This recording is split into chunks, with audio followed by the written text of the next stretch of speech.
My name is Lena, and at 29 years old, I thought I knew what marriage meant: partnership, trust, love. But standing in that courtroom 7 months pregnant, watching footage I didn't even remember being recorded, I realized how blind I'd been. My husband always said I was too sensitive, too dramatic, that pregnancy was making me weak. His mother agreed, of course. For months, I believed them. I worked until I collapsed, apologized for things that weren't my fault, and convinced myself that this was just what marriage looked like.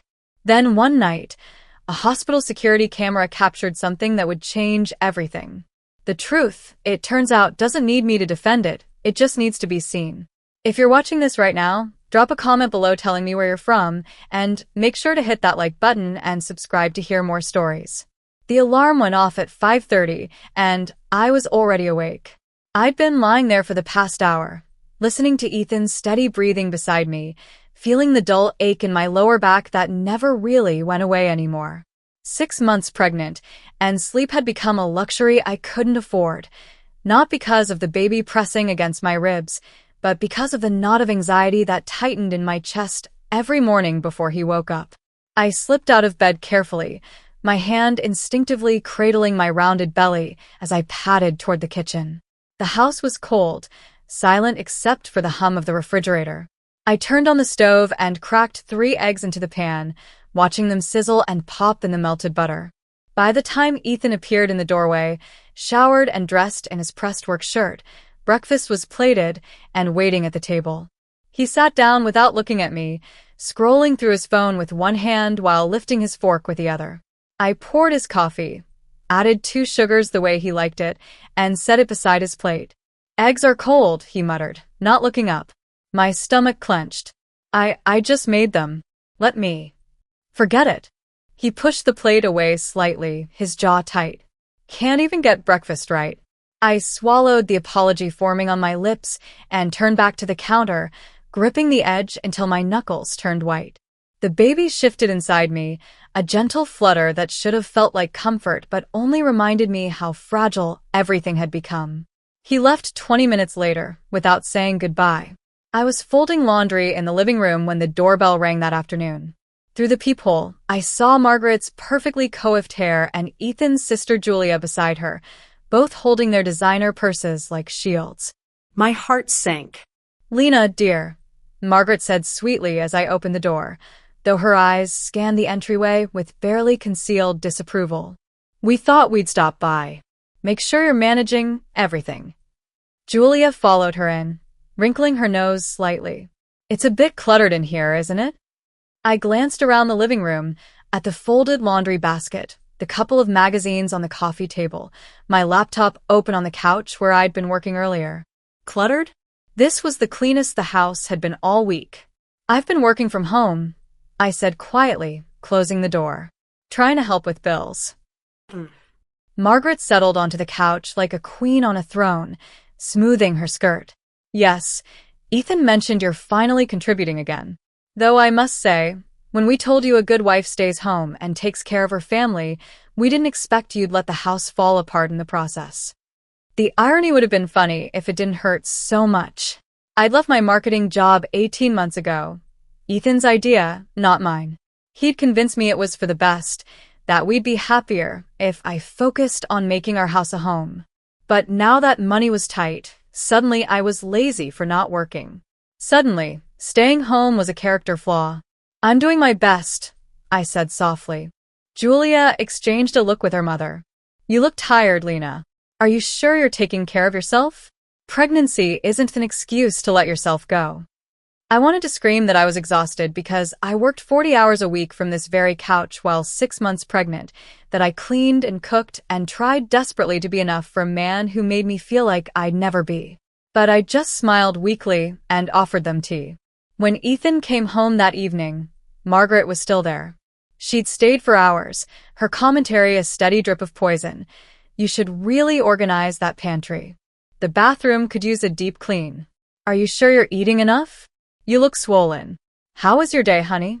Ethan asked, kissing his mother's cheek. "Oh, fine. Just checking on your poor wife. She seems overwhelmed." Ethan's eyes slid to me, and I saw the suspicion flicker there. "You okay, babe?" "I'm fine," I said quickly. "Just tired." "She's always tired," Margaret sighed dramatically. "I worry she's not handling things well." Later, after she left, I found Ethan in our bedroom staring at his phone. I started to change into my pajamas, wincing as I bent to pull them from the drawer. "Mom's worried about you," he said without looking up. "I'm okay." "Really?" "She says you were napping when she got here." I froze. I wasn't, I was working. My laptop was right there on the couch. "She said you looked like you'd just woken up." My throat tightened. "Ethan, I've been working all day. Check my screen time if you don't believe me." But he was already taking a photo of me with his phone. "What are you doing?" "Just keeping track," he said casually. "You know, in case you forget how much you actually rest versus how much you claim to work." The room felt smaller suddenly, the walls pressing in. I turned away, blinking back tears, and climbed into bed without another word. The next few days passed in a fog of quiet humiliation. Ethan started watching me constantly, noting when I sat down, when I checked my phone, when I paused to catch my breath. His mother's words had planted seeds of doubt, and now they were blooming into full-blown paranoia. One evening, he invited friends over for dinner without warning me. "They'll be here at 7, he announced at 5:30. "Make that pasta thing. And put on something nice." I stared at him. "Ethan, I'm exhausted. I worked all day and I'm not feeling..." "Lena." His voice dropped to that dangerous, quiet tone. "I'm not asking." So I cooked. I showered and changed into a maternity dress that didn't make me feel like a whale. I set the table with our good dishes and smiled when his friends arrived, even though my feet were swelling and my head was pounding. Halfway through dinner, the room started spinning. I gripped the edge of the table, trying to breathe through the wave of dizziness, but it kept building. My vision blurred at the edges. "Lena," someone said, their voice distant. Then I felt myself swaying, my knees buckling.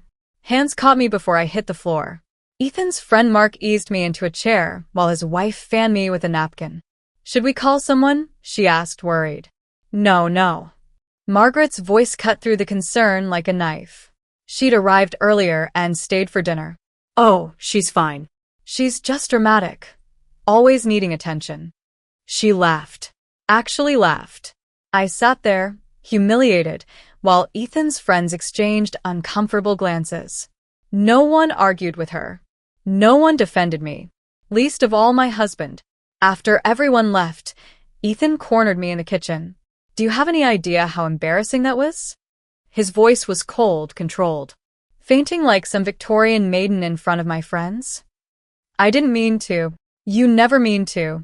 He slammed his hand on the counter, making me flinch.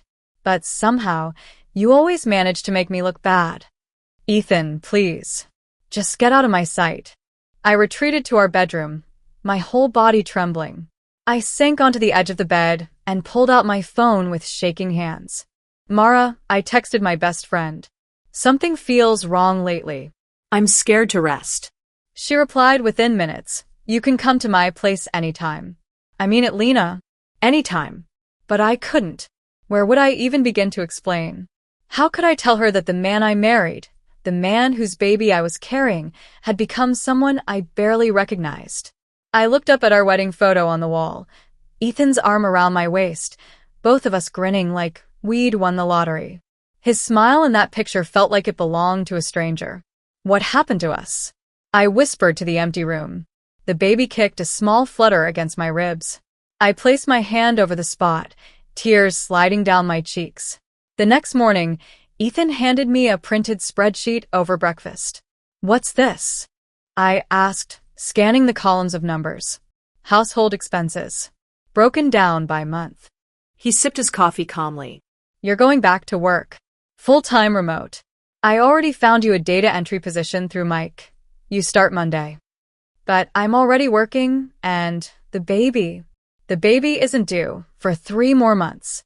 You'll be fine." "Ethan, you owe me that much, Lena." His eyes met mine cold and flat. "After everything I've provided for you." I stared at the spreadsheet, the numbers blurring as tears welled up. My hands trembled as I gripped the paper. Okay, I whispered. Because what else could I say? Monday arrived too quickly. I sat at our dining table with my laptop open, staring at the endless spreadsheets of data that needed entering. The job was mind-numbing, copying numbers from one system to another, checking boxes, confirming entries. My back ached after the first hour. By lunch, my wrists were cramping. But I didn't dare stop. Ethan had installed a productivity tracker on my computer. He could see every minute I worked, every break I took, every second I spent idle. At first, I thought maybe he just wanted accountability. But then the text started coming. Why were you idle for 6 minutes at 10:23? You took a 17-minute lunch. We agreed on 15. Your productivity score is below target. Focus. I texted back explanations. Bathroom break. The baby was kicking. I needed water, but his responses grew colder each time. By the end of the first week, I'd stopped defending myself entirely. I just worked, my fingers flying across the keyboard even when the cramping in my hands made me want to cry. Margaret's daily visits became routine torture. She'd let herself in with the spare key Ethan had given her, always arriving around lunchtime when she knew I'd be working.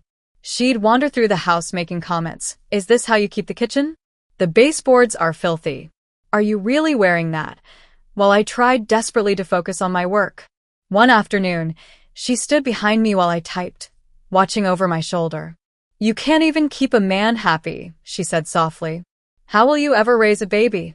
My fingers froze on the keyboard. The baby shifted inside me, as if sensing my distress. I'm doing my best, I said quietly. Your best isn't very good, is it? When Ethan came home that evening, I thought about telling him how his mother spoke to me. But he was scrolling through his phone, barely acknowledging my presence. And when I opened my mouth, the words died in my throat. What was the point? He'd just take her side. He always did. The pain started 2 weeks later. It was sharp, sudden, a stabbing sensation low in my abdomen that made me gasp and double over at my laptop. I pressed my hand against my belly, breathing slowly, waiting for it to pass. It didn't. For the next few days, the pain came and went in waves. Sometimes it was dull and manageable. Other times it was so intense I had to stop working and lie down, terrified that something was wrong with the baby. But I didn't tell Ethan. I couldn't. The last time I'd mentioned feeling unwell, he'd rolled his eyes and said, "You're pregnant, not dying. Stop being dramatic." So I hid it. I worked through the pain, took breaks when he wasn't monitoring too closely, and prayed it would go away on its own. That Friday, Ethan's parents came for dinner. I'd spent all afternoon cooking, pot roast, mashed potatoes, roasted vegetables, homemade rolls. My feet were swollen, my back screaming, but I kept moving because the alternative was facing Ethan's disappointment. We were halfway through the meal when it happened. I stood to clear the salad plates, and the room tilted. I reached for the table to steady myself, but my hands were shaking, my vision tunneling. The plates slipped from my fingers and shattered against the hardwood floor. The sound echoed through the dining room like a gunshot. Lena. Ethan's voice was sharp. I looked down at the broken ceramic scattered around my feet, my ears ringing. I'm sorry, he whispered. I got dizzy. Ethan grabbed my wrist, his fingers digging into my skin. Get it together, he hissed under his breath, his face inches from mine. His mother laughed, that awful, tinkling sound that made my skin crawl. Oh, Ethan, it's fine. She's just clumsy. His father didn't say anything. No one did. Ethan released my wrist, and I dropped to my knees, gathering the broken pieces with trembling hands. Blood welled up from a small cut on my palm, but I barely felt it. That night, I couldn't sleep. I lay in bed staring at the ceiling, listening to Ethan's breathing beside me. Around midnight, I heard voices downstairs, his voice and Margaret's. I crept out of bed and stood at the top of the stairs, straining to hear. Keeps whining, I'll send her to her mother's. Let her figure it out. Don't. Margaret's voice was firm. She'll play the victim. Make you look like the bad guy. I'm not the bad guy here.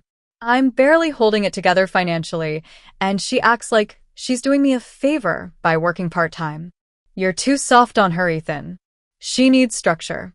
Discipline. I backed away from the stairs, my heart hammering in my chest. Send me to my mother's. Discipline. I was his wife, the mother of his child. And he was talking about me like I was a disobedient pet. I grabbed my phone from the nightstand with shaking hands. Mara, I typed. Can we meet tomorrow? I think something's wrong with my baby. Her response came immediately, yes. Come to the hospital. I'm working the morning shift. I'll make sure you're seen.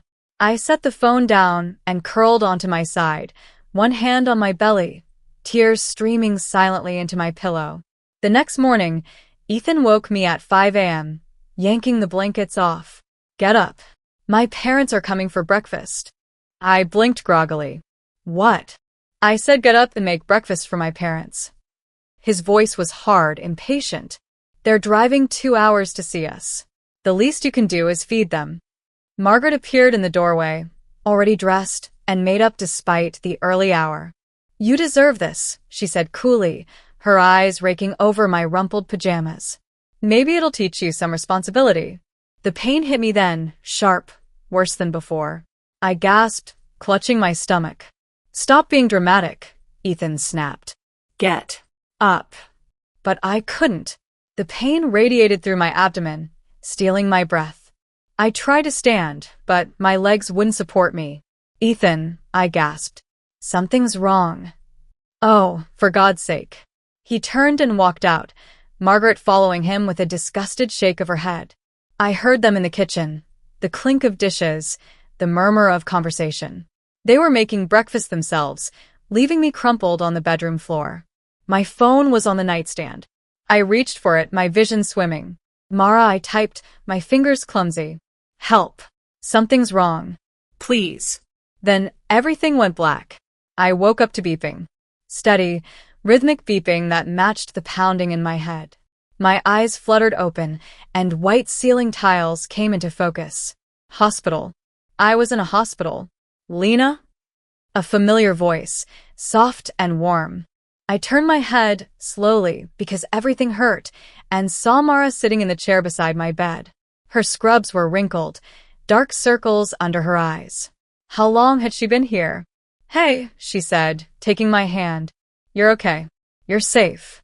The baby... My voice came out raspy, panicked. He's okay. She squeezed my hand. Heartbeat strong. You both scared me, but you're going to be fine. Relief flooded through me so intensely, I started crying. Mara grabbed tissues from the bedside table and handed them to me, waiting patiently while I fell apart. What happened? I finally managed to ask. You collapsed. You texted me, and I called 911 immediately. They brought you in unconscious. Her jaw tightened. Severe dehydration, stress-induced complications, dangerously high blood pressure. Lena, you could have lost him. The words hit me like a physical blow. I'd been so focused on surviving each day, on meeting Ethan's demands, that I'd nearly killed my own baby. Where's Ethan? Something flickered in Mara's eyes. Anger, maybe, or disgust. He wasn't allowed in for long. There was something in her tone that made my stomach clench, but before I could ask, the door opened. Ethan walked in carrying a bouquet of grocery store flowers, his expression carefully arranged into concern. Babe, he said, setting the flowers on the windowsill. Thank God you're awake. Mara stood abruptly. I'll give you two some privacy, she said, but her voice was cold. She squeezed my hand once more and left, closing the door behind her. Ethan pulled the chair closer to my bed and sat down, his face hardening the moment we were alone. You humiliated me again, he said quietly. Everyone thinks I mistreat you. My mother's been fielding calls all day. I stared at him. I almost lost our baby. Because you don't take care of yourself. Because you're always overdramatic and... I collapsed because I'm exhausted, Ethan. Because I work nonstop while pregnant, and you still tell me it's not enough. Don't. His voice dropped to that dangerous quiet. Don't try to make this my fault. You brought this on yourself. I turned my face away, tears sliding down my temples. He stayed for exactly 10 more minutes, making small talk like we were discussing the weather, before leaving to handle things at home. The door closed behind him, and I was alone with the beeping machines and the weight of my own failure. The next day, Dr. Harris came to check on me. He was older, kind-faced, with wire-rimmed glasses and gentle hands. He examined my chart, took my vitals, and then sat in the chair Mara had occupied the night before. "Mrs. Carter," he said carefully, "I need to ask you some questions. They might be uncomfortable, but they're important." My heart rate picked up. "Okay. Do you feel safe at home?" The question hung in the air between us. I opened my mouth to say yes, of course, but the lie wouldn't come. I don't know." He nodded slowly, making a note. "I noticed some bruising on your wrist. Can you tell me how that happened?" I looked down at my arm, where finger-shaped marks had bloomed purple and yellow. "Ethan, grabbing me during dinner." "I fell." I lied. Dr. Harris didn't argue, but I could see he didn't believe me. "We have protocols for situations like yours," he said gently. "Resources, support systems. If you ever need help." "I'm fine," I said quickly. "Really? It's just pregnancy is hard." He studied me for a long moment, then nodded. "I'm ordering another few days of observation. Standard procedure for complications like yours." But something in his tone told me it wasn't just standard procedure. He was buying me time. Protecting me in the only way he could without overstepping. After he left, I lay there staring at the ceiling, Dr. Harris's words echoing in my mind. "Do you feel safe at home?" No. The answer was no, and I'd known it for months. I overheard them 2 days later, nurses whispering outside my door. "That's the husband from room 312's camera footage. She might hear." I sat up straighter, my heart pounding. Camera footage? What camera footage? Mara came in shortly after, carrying a cup of ice chips. She saw my face and set them down carefully. "What did they mean?" I asked. "About camera footage?" She hesitated, then sat on the edge of my bed. "Lena, hospitals have security cameras. Standard practice, especially in patient rooms. For safety. And something was recorded. The night you were admitted." She took my hand. "But don't worry about it right now. Just focus on healing." "Mara, what was recorded?" "I can't." She pressed her lips together. "It's complicated. There are protocols. But I promise you, Lena, whatever happens, you're not alone in this anymore." 2 days later, Ethan filed for my early discharge. Dr. Harris argued against it, saying I needed more observation, but Ethan was insistent. "She's fine," he told the doctor, his charming smile back in place. "She wants to come home. Don't you, honey?" What I wanted was irrelevant. I nodded mutely. Mara pulled me aside while Ethan was signing paperwork. "I copied something," she whispered, "to a secure file. Just in case. You understand." I didn't, but I nodded anyway. That night, back in our house, everything felt wrong. The walls were too close, the air too heavy. Ethan was eerily calm, almost cheerful, making dinner and asking about my day like the past week hadn't happened. "Let's start over," he said, setting his phone face down on the counter. "Fresh start, okay?" But I could hear the falseness in his voice, could see the calculation in his eyes. He was planning something. I just didn't know what. That night, after Ethan fell asleep, Mara called me. "Don't react," she said quietly when I answered. "Just listen." I stepped into the bathroom, closing the door softly. "I watched the footage," she continued, "from the hospital. Lena, it's bad. Really bad." "What did he do?" There was a pause then. "He came into your room at 2:47 a.m. You were unconscious. He tried to wake you. He was angry." The audio picked up. She trailed off. "You'll regret ever crossing me." That's what he said. My blood ran cold. "I've made copies," Mara said firmly. "And I've spoken to Dr. Harris. We have your medical records, the footage, everything. When you're ready, when you're safe, we can use it."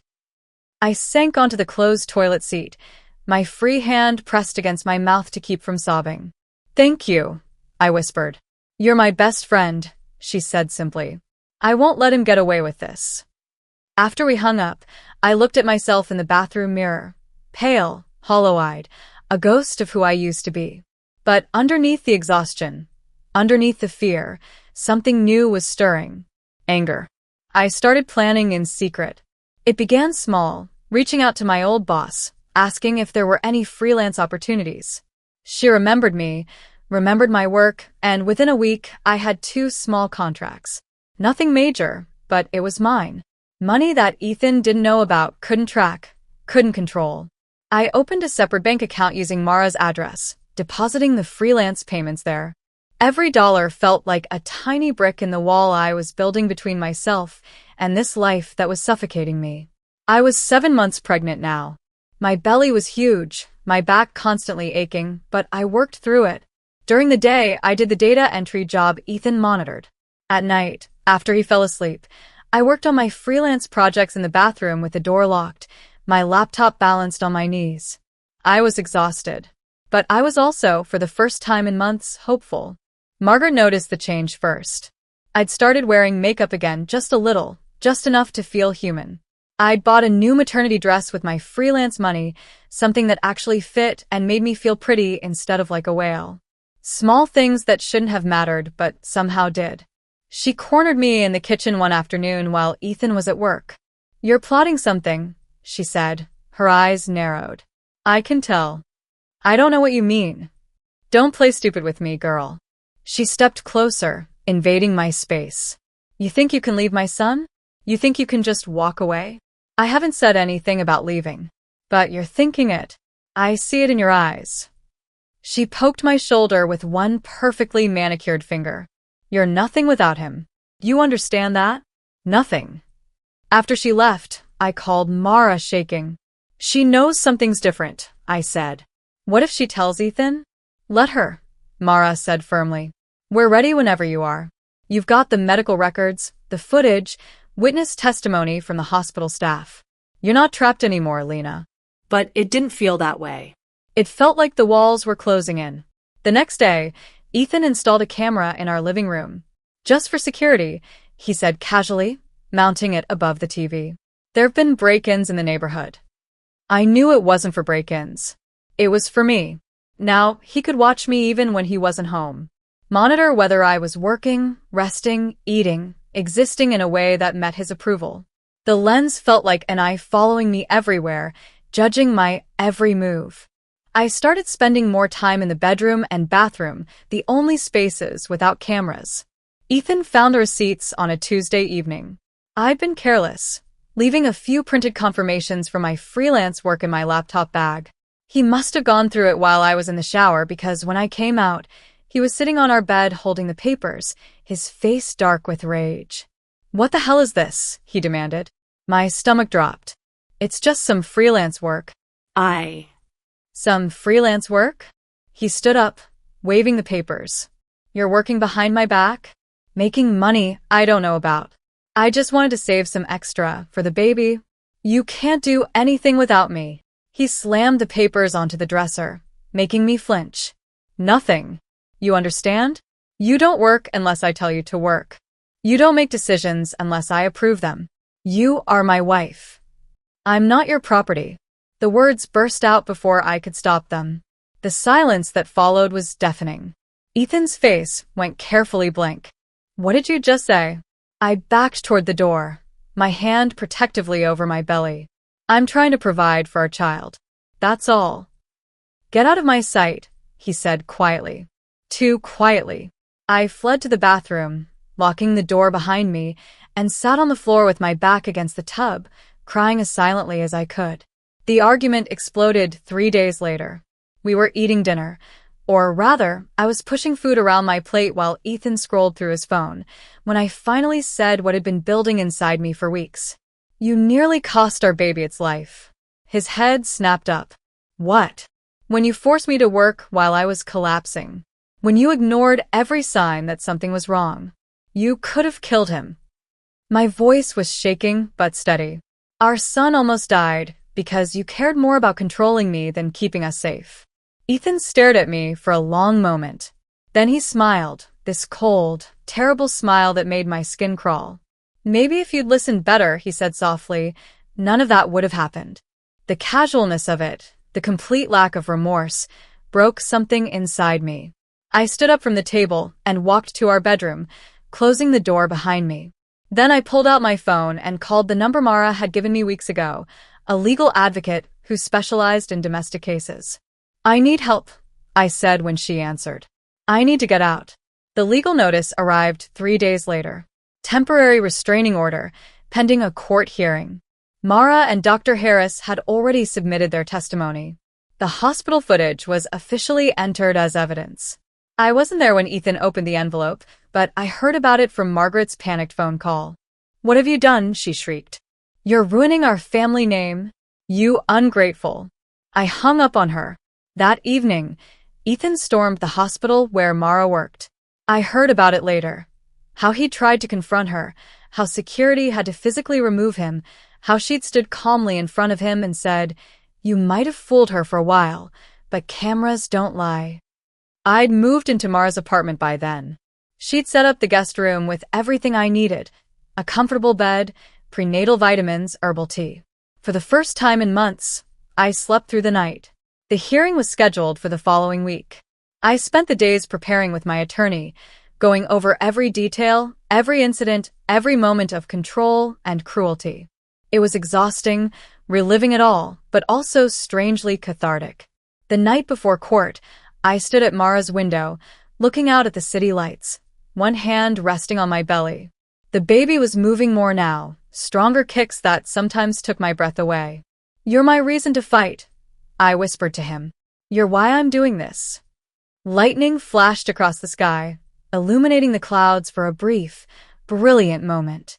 A storm was coming, but this time, I wasn't afraid of it. This time, I was the storm. The courthouse steps felt steeper than they should have. I stood at the bottom, one hand pressed against my lower back, the other cradling my 7-month belly. The gray maternity dress Mara had helped me pick out was simple, professional, nothing flashy, nothing that screamed for attention. Just a pregnant woman seeking justice. "Ready?" Mara squeezed my hand. I wasn't, but I nodded anyway. We climbed the steps together, my attorney Rachel walking slightly ahead, her heels clicking with confident precision. Inside, the marble floors echoed with footsteps and hushed conversations. The air smelled like old wood and anxiety. My stomach twisted as we approached courtroom 4B. Through the small window in the door, I could see people already gathering, reporters in the back rows, strangers who'd somehow heard about the case, and Ethan. He stood near the defendant's table in a crisp navy suit, looking every bit the respectable husband, the concerned father-to-be. His lawyer, a sharp-faced woman in pinstripes, was whispering something to him. He nodded, then looked up directly at me through that little window.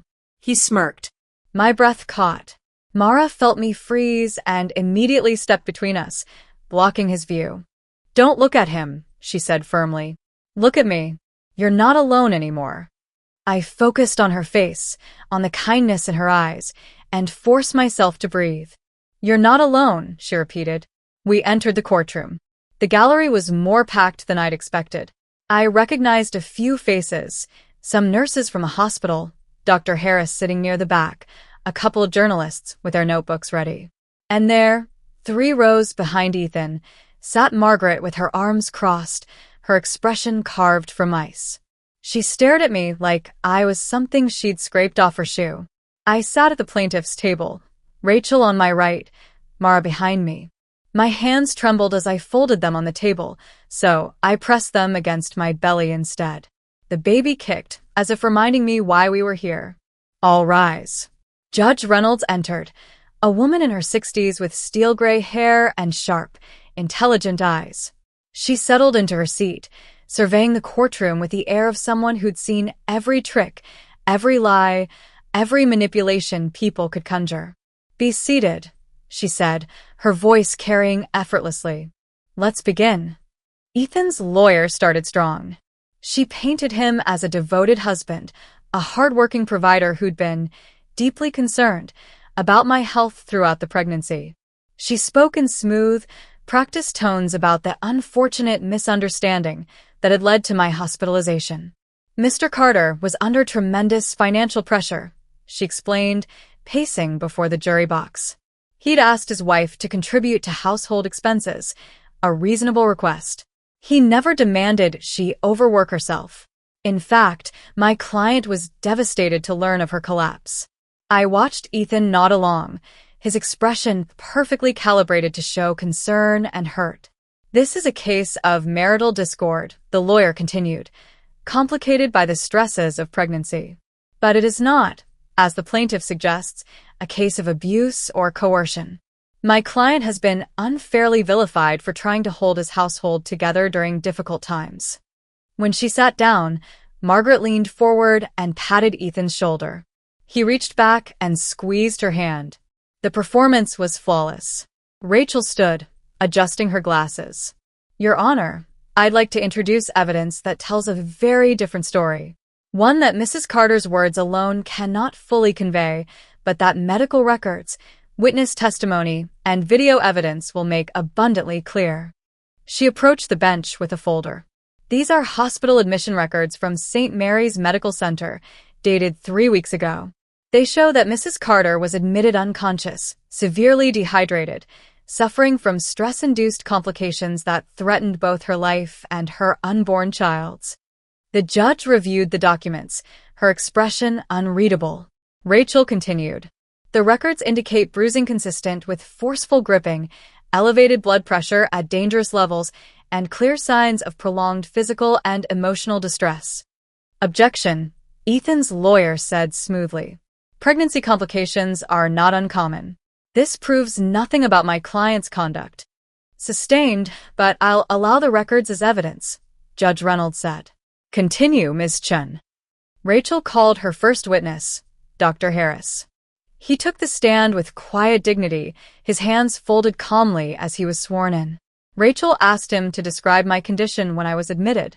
Mrs. Carter presented in critical condition, he said, his voice steady. She was unconscious, severely dehydrated, with blood pressure readings that put her at immediate risk of preeclampsia or worse. The fetal heart rate was concerning. Had she not been brought in when she was, we could have lost both mother and child. The courtroom was silent except for the scratch of journalists' pens. In your professional opinion, Dr. Harris, what caused Mrs. Carter's condition? Extreme physical and emotional stress over an extended period. Her body was shutting down because it had been pushed far beyond safe limits. I felt tears prick my eyes, but blinked them back. Stay strong. During Mrs. Carter's hospitalization, did you observe anything unusual regarding her husband's behavior? Dr. Harris paused.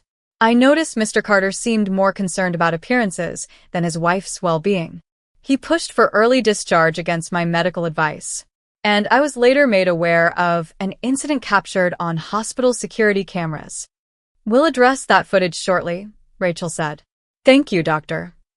Ethan's lawyer stood for cross-examination, her smile shark-like. Dr. Harris, you're not a marriage counselor, are you? No. So your observations about my client's concern for his wife are simply personal opinions, not medical facts.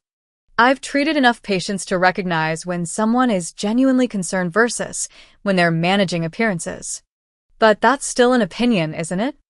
Dr. Harris met her gaze steadily. It's an informed professional assessment. She shifted tactics.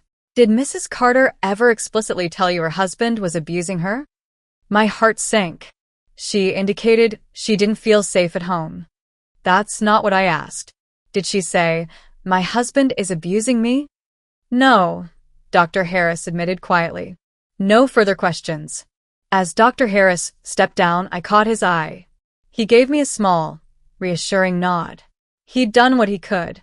During the afternoon recess, I stood in the hallway trying to calm my racing heart. The baby was moving constantly, picking up on my stress. You're doing great, Mara said, appearing at my side with a cup of water. They're making it seem like I'm overreacting. Like I'm... Lena. She took my hands.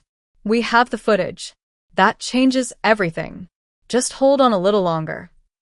Before I could respond, I heard Margaret's voice behind me. You should be ashamed of yourself. I turned slowly.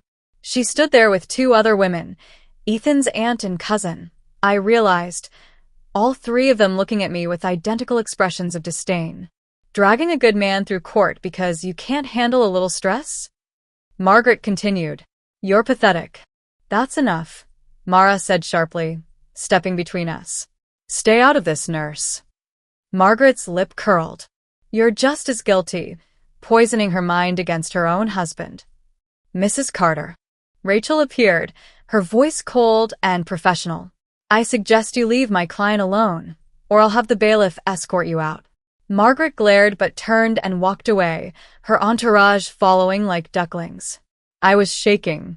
Mara wrapped an arm around my shoulders. Don't let her get to you, she whispered. She's scared. They're all scared because they know what's coming. When we reconvened, Rachel called me to the stand. The walk from my seat to the witness box felt endless. Every eye in the courtroom was on me, judging, measuring, deciding if I was telling the truth or playing victim. I placed my hand on the Bible and swore to tell the truth. Then I sat, my hands gripping the edge of the wooden chair. Rachel approached with gentle eyes. Mrs. Carter, can you tell the court about your relationship with your husband? I took a breath.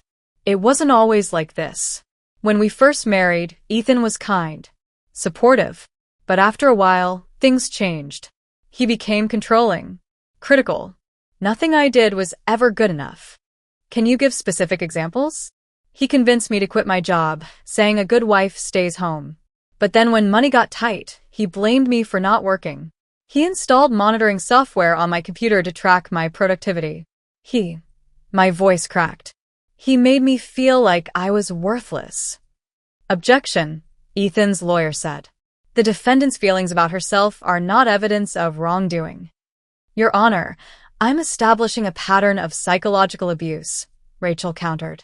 Overruled. Continue. I described the daily criticisms, Margaret's visits, the escalating demands.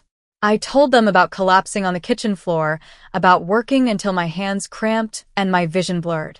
And when you told your husband you were concerned about the pregnancy, he called me dramatic. He said I was always looking for attention. Across the room, Ethan shook his head slowly, his expression pained. Playing the misunderstood husband perfectly. Ethan's lawyer approached for cross-examination, her smile practiced and cold. Mrs. Carter, you agreed to take the data entry position, didn't you? Yes, but... Yes or no, please. Yes. And you were working from home, correct? Not in a factory or construction site. From your own comfortable couch. I was 7 months pregnant. Yes or no? Yes. So really, you're upset that your husband expected you to contribute financially to your household. Is that fair to say? No, that's not. You could have stopped working at any time, couldn't you? You could have told your husband you needed rest. I tried. Did you explicitly say, I need to stop working immediately? I faltered. I told him I was tired. That's not what I asked. Tears burned my eyes.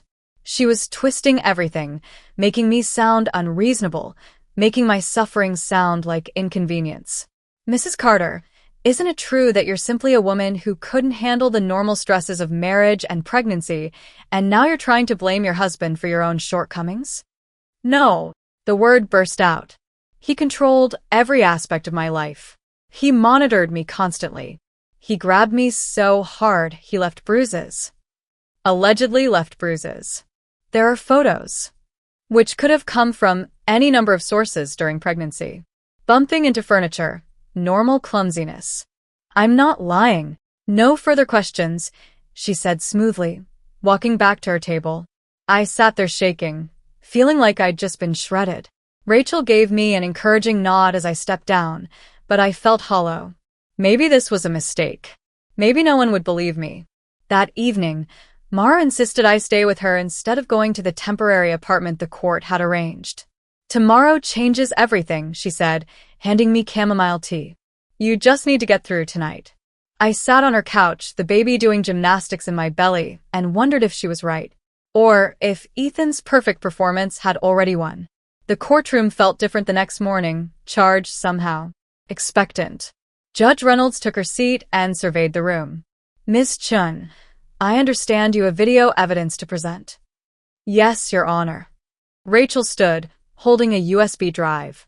Hospital security footage from St. Mary's Medical Center, room 312, captured on the night of Mrs. Carter's admission.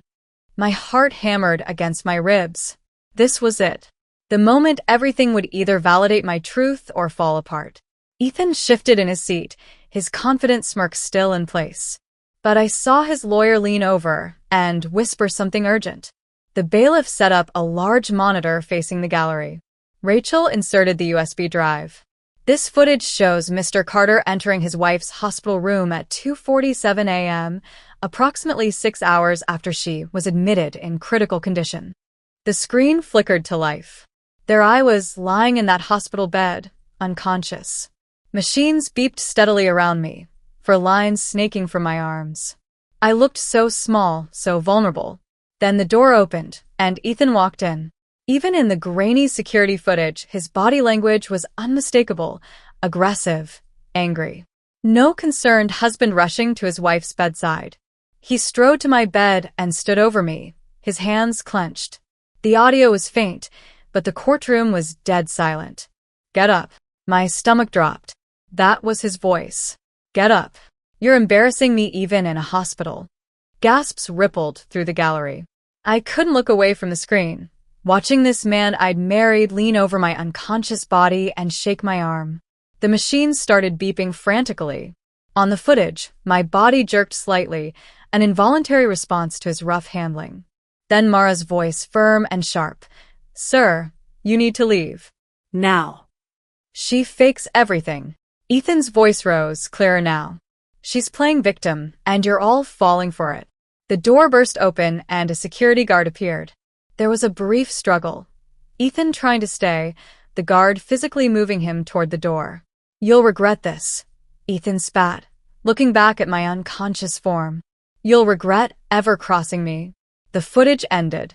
The silence in the courtroom was deafening. I was crying.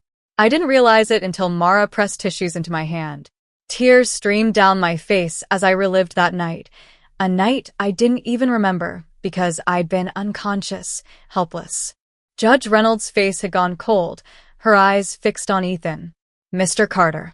Her voice cut through the silence like a blade. You will remain seated and silent. Ethan had half risen from his chair, his face red. It's not. That's not what it looks like. I said silent. The judge's gavel cracked against the bench. You will have your chance to respond. Until then, you will show this court the respect it deserves. He sank back down, his lawyer gripping his arm. Rachel approached the bench. Your Honor, I'd like to note that the audio clearly captures Mr. Carter threatening his unconscious wife, and that hospital staff had to forcibly remove him. This is not the behavior of a concerned husband. Noted, Judge Reynolds said, her tone icy. Rachel called Mara to the stand next. She walked up calmly, professionally, and was sworn in. When Rachel asked her to describe what she witnessed that night, Mara's voice was steady but tinged with anger. I was checking on Mrs. Carter around 2:45 a.m. when I heard raised voices from her room. I entered to find Mr. Carter shaking his wife's arm aggressively while she was unconscious. The fetal monitor was showing distress. What did you do? I told him to leave immediately. He refused. He became verbally aggressive, accusing Mrs. Carter of faking her condition. I had to call security to remove him. In your professional opinion as a registered nurse, was Mr. Carter's behavior appropriate for a concerned spouse? Absolutely not. A concerned spouse would have been gentle, worried, asking what they could do to help. Mr. Carter was angry. He wasn't worried about his wife. He was angry that she'd embarrassed him. Ethan's lawyer shot to her feet. Objection. The witness cannot speak to my client's emotional state. I can speak to observable behavior. Mara countered before the judge could respond. And his behavior was consistent with anger and control, not concern and love. Overruled, Judge Reynolds said. The witness's professional observations are irrelevant. During cross-examination, Ethan's lawyer tried to intimidate Mara, stepping close and speaking sharply. Nurse Williams, isn't it true that you're Mrs. Carter's best friend? Yes. So, You're biased in her favor? I'm biased toward the truth, Mara said evenly. Which is why I made sure the security footage was preserved. You had no right to access that footage. Hospital protocol requires security review in potential domestic abuse cases. I followed proper channels. The lawyer's jaw tightened. You poisoned Mrs. Carter against her husband. You convinced her to file this frivolous lawsuit. Objection. Rachel stood. Counsel is badgering the witness. Sustained. Judge Reynolds glared at Ethan's lawyer. You'll treat this witness with respect, counselor. This is your only warning. The lawyer backed off, clearly flustered. No further questions. During the lunch recess, I couldn't eat. My stomach was in knots, the baby moving restlessly. Margaret found me in the hallway again, but this time Mara and Rachel flanked me immediately. You little snake, Margaret hissed, her composure finally cracking. You edited that footage. You made my son look like a monster. The footage is timestamped and authenticated by the hospital's security department, Rachel said coldly. Any suggestion otherwise is defamation. He told me it wouldn't go this far, Margaret muttered, more to herself than to us. He said she'd drop it, that she'd be too scared. She cut herself off, realizing what she'd admitted. Rachel smiled thinly. Thank you for that, Mrs. Carter. You just corroborated our timeline. Margaret's face went white. She turned and fled. That afternoon, Rachel presented more evidence.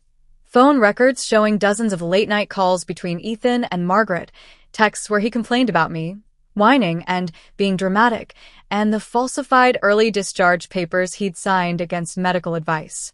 Ethan's lawyer tried to spin it. A son confiding in his mother, nothing sinister, but the damage was done. The court stenographer paused at one point, her hands frozen over her keys, her face pale as she listened to Rachel read one of Ethan's texts aloud. If she doesn't shut up about being tired, I'll give her something to be tired about. Even the bailiff looked disgusted. When the day ended, Judge Reynolds called for a brief recess before closing arguments. I need to be very clear, she said, looking directly at Ethan. This court has seen the footage. This court has heard testimony from medical professionals. You thought no one would see you, Mr. Carter. But the truth never hides. Not in my courtroom. Ethan stared at the floor, his jaw working. As we filed out, Mara took my hand. I told you, she whispered. The camera was your voice when you couldn't speak. For the first time since this nightmare began, I felt something shift inside me. Hope. The next morning brought new tactics.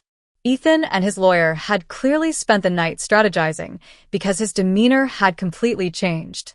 Gone was the confident smirk, replaced by slumped shoulders and reddened eyes, the picture of remorse. Your Honor, his lawyer began, my client would like to make a statement. Judge Reynolds raised an eyebrow. Proceed. Ethan stood, his voice shaking. I want to apologize. To Lena, to this court. I was under tremendous stress, financial pressure, family expectations. I acted in ways I'm not proud of. But I never meant to hurt her. I love my wife. I love our child. I wanted to scream. Even now, even here, he was performing. The pressure from my mother, he continued, his voice breaking convincingly. She was constantly pushing me to be tougher, to not let Lena manipulate me. I see now that I let her influence me too much. I take responsibility for my actions, but I hope the court understands the mental stress I was under. He sat down, wiping his eyes. Margaret, sitting behind him, looked stricken. She hadn't expected him to throw her under the bus.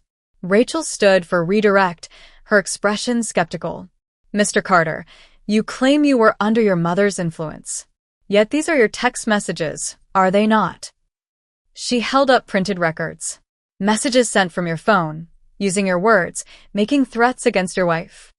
I was venting. You didn't mean to call her lazy? To say she was faking her pregnancy complications? To threaten her? I was angry. Anger doesn't excuse abuse, Mr. Carter. She approached the bench with another document. Your Honor, I'd like to present phone records showing that Mr. Carter called his mother 17 times in the week leading up to Mrs. Carter's collapse. The call logs show conversations lasting between 15 and 40 minutes. What were you discussing with your mother, Mr. Carter? Rachel asked. Family matters. Personal things. Let me read you a transcript of one conversation, obtained through a warrant. Rachel adjusted her glasses. Your words. I'm going to teach her. She can't just rest whenever she wants. She needs to understand who's in charge here. The courtroom erupted in murmurs. Your mother's response. Good. Women like her need structure. Don't let her manipulate you with tears. Margaret shot to her feet. That's out of context. Mrs. Carter, sit down. Judge Reynolds ordered. You are not on trial here. Yet. The last word hung in the air like a threat. Margaret sank back down, her face ashen. Rachel continued, methodical and devastating. Mr. Carter, you signed early discharge papers for your wife despite being told by Dr. Harris that she needed continued observation. Why? I thought she'd be more comfortable at home. Or did you want her away from the hospital staff who were documenting your behavior? No. You installed monitoring software on your wife's computer. You tracked her every move. You isolated her from friends and family. This is a textbook pattern of coercive control. Ethan's lawyer objected repeatedly, but each objection was overruled. The evidence was overwhelming. Dr. Harris was called back to present Lena's complete medical file.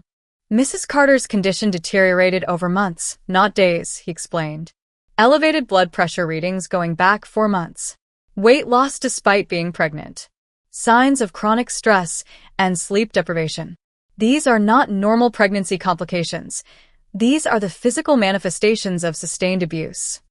If Mrs. Carter hadn't been brought to the hospital when she was, what would have happened? Dr. Harris's face was grave. She would likely have developed eclampsia, which could have resulted in seizures, stroke, or death for both mother and child. The fetal distress readings we observed indicated the baby was already in danger. The courtroom fell silent. Even the journalists stopped writing. So, in your medical opinion, Mr. Carter's actions directly endangered both lives? Yes. During the afternoon session, Rachel called for Margaret to be subpoenaed as a witness. She took the stand reluctantly, her earlier composure completely shattered. Under questioning, she tried to deflect, claiming she'd only wanted to help her son, that she'd been misunderstood. Mrs. Carter, did you not tell your son that Mrs. Carter was faking her pregnancy complications? I may have said something like that, but did you encourage him to make her continue working despite her condition? She was capable of working. She was just lazy. Your Honor, I'd like to note that the witness just called a woman with documented medical complications lazy. Judge Reynolds leaned forward.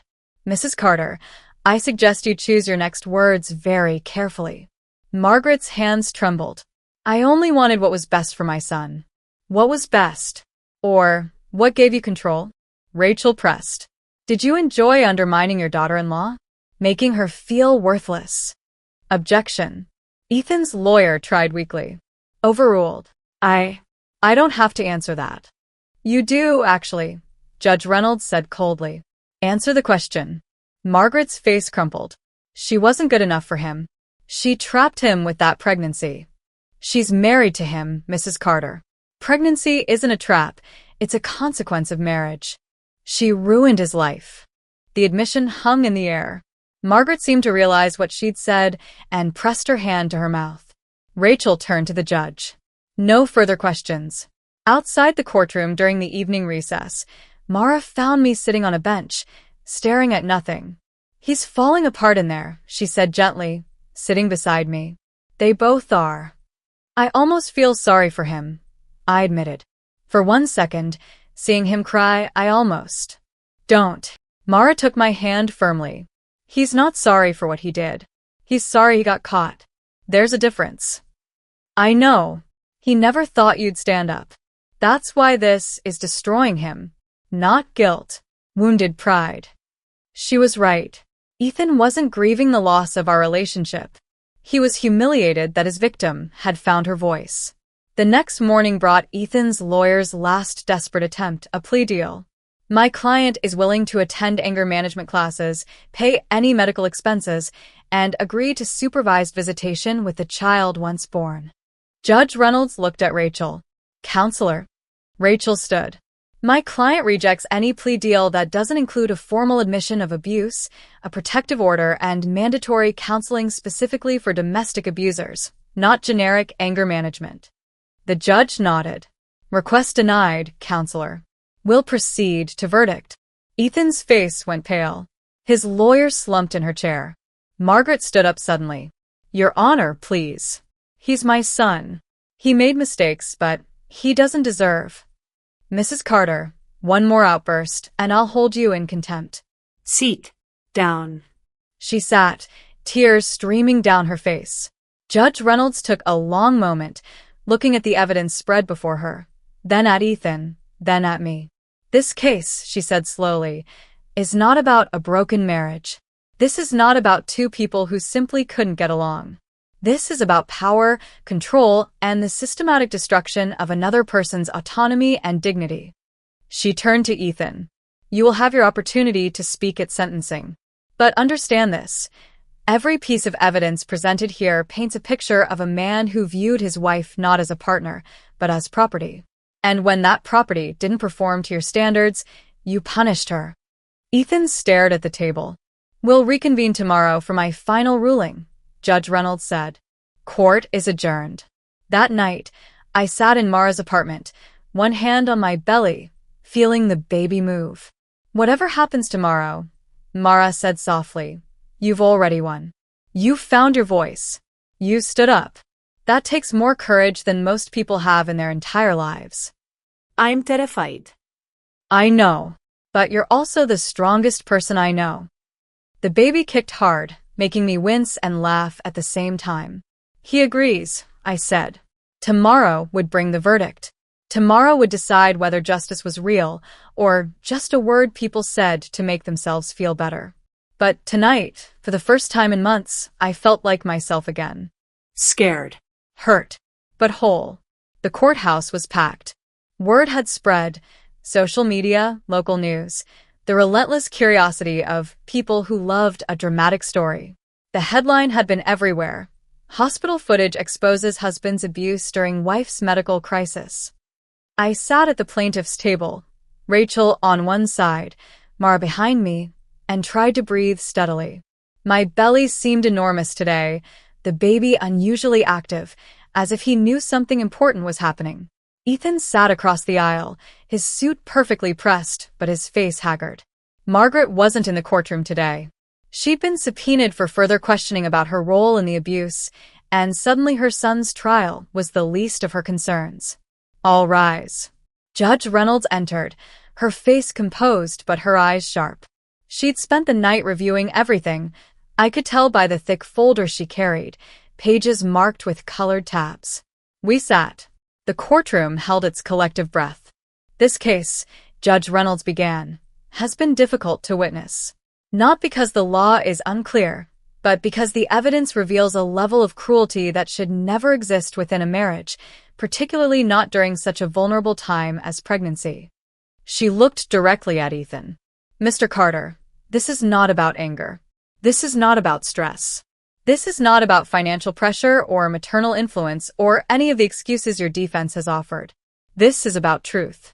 And truth, when buried, has a way of resurfacing where you least expect it, like on a hospital security camera at 2:47 in the morning. Someone in the gallery laughed quietly, then stifled it. You treated your wife as property, not as a person. You monitored her, controlled her, gaslit her into believing she was the problem. You endangered both her life and your unborn child's life because your ego mattered more than their safety. Judge Reynolds opened the folder. The medical evidence is clear. Mrs. Carter's condition was directly caused by prolonged stress and overwork that you imposed. The witness testimony is consistent. You are not a concerned husband, but a controlling one. And the video footage, she paused. The video footage speaks for itself. Ethan's hands clenched on the table. This court sentences you to 3 years imprisonment for domestic abuse, coercion, and reckless endangerment.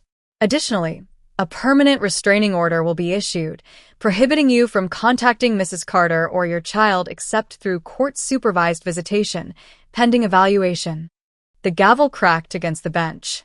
Furthermore, you will undergo mandatory counseling for abusers, complete anger management, and attend parenting classes should you ever be deemed fit for custody, which this court strongly doubts. The courtroom erupted. Journalists scrambled for their phones. Someone in the gallery gasped. Ethan sat frozen, his face drained of color. "No," he said, so quietly at first that maybe only I heard it.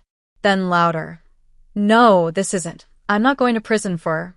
"Mr. Carter, you will maintain composure, or I will add contempt charges to your sentence." The bailiff approached.